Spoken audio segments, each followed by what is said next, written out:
I understood way more of this movie than I expected to, and I think that's a massive reason for my enjoyment of it. So I saw The Big Short and I was a bit nervous about whether I was going to like it or not, mainly because of how complex I expected it to be. The Big Short is about the housing market crash in America during the 2000s, and it's about these different groups of people that predicted it and their journey through the years towards the eventual crash. And I don't know much about the true story, I wasn't sure what to expect other than the crash itself. And at first, when I knew it was a comedy, I didn't really think about why it wouldn't be.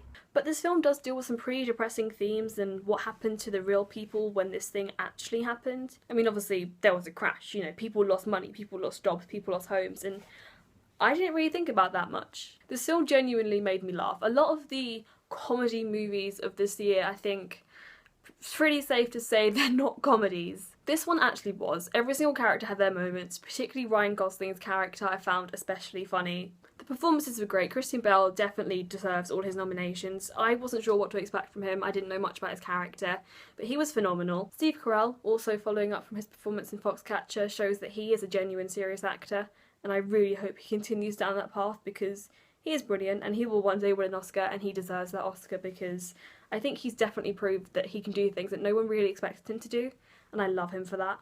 Brad Pitt was not in this movie that much. He was more of a cameo. I know his production company was behind it.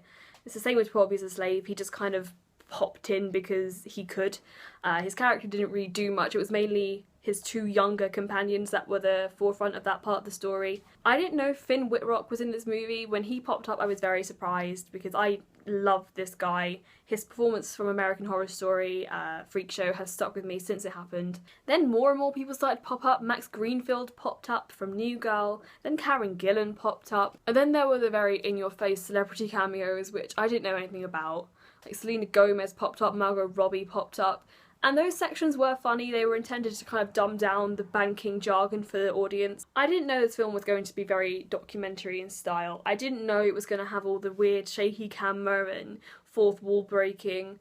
I didn't know that was going to happen, so when it did take me by surprise. But I enjoyed it. It added to the comedy of the film. However, I felt like it started to lose its stride maybe after the first third of the film. The first third of this movie is so full of interesting techniques, like images popping up on the screen, masses of fourth wall breaking. There was a soundscape that I thought was literally going to drop the bass and turn into a full remix of keyboard clicking and pop-up windows. And then they just kind of disappeared. I mean, they kept the fourth wall a bit, and there were only certain characters that would do it, and it felt a bit strange. It was like not every character was in on the joke. It was mainly only Ryan Gosling's character. And it kind of broke away from the immersions for me. I would have preferred if they were going to go down the fourth wall documentarian route, I would have preferred they'd gone all the way, and not only stuck it onto certain characters or kind of abandoned it halfway through. It just felt a little bit like they were trying to compensate for so much in the first bit.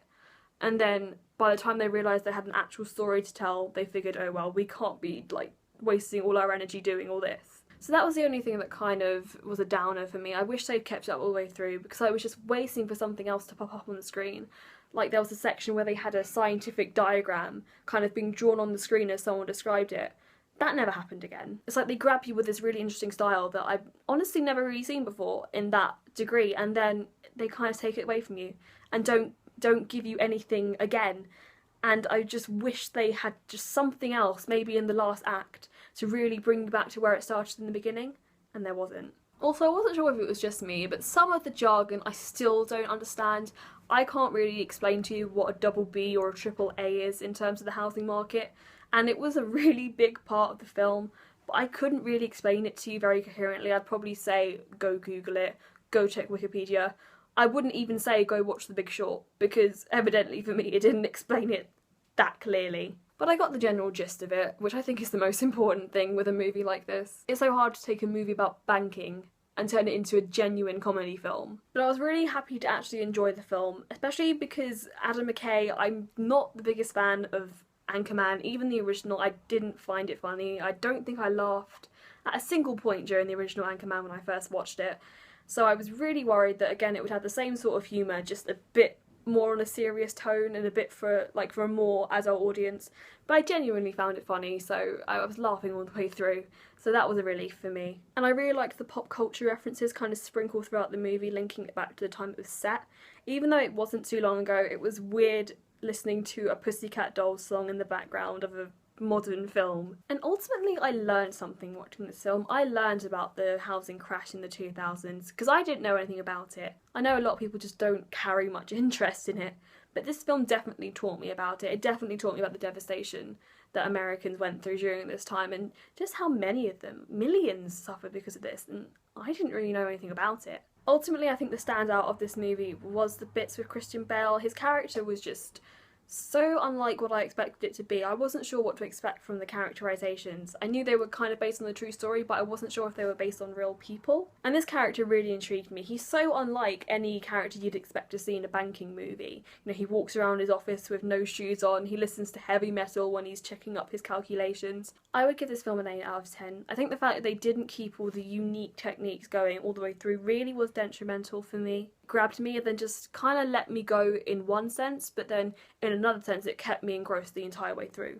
On a movie about banking, there was a certain scene in this movie that just had me laughing about 20 minutes later. While the film was still on, I just remembered one moment and I could laugh about it because some of the lines just stuck with me. I think this film had excellent writing and excellent actors performing it. I just wish they had been more consistent with their stylistic choices.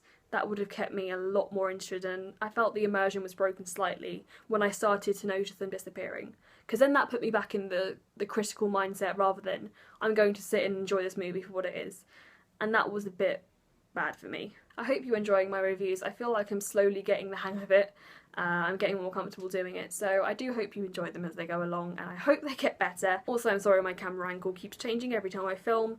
I don't actually have a tripod or anything like that, so different posters and different angles every time I'm filming. The posters are going to change eventually soon as well because I'm getting them all swapped out, but we'll see how that happens. You can like and subscribe, comment if you like, and I'll see you in the next one.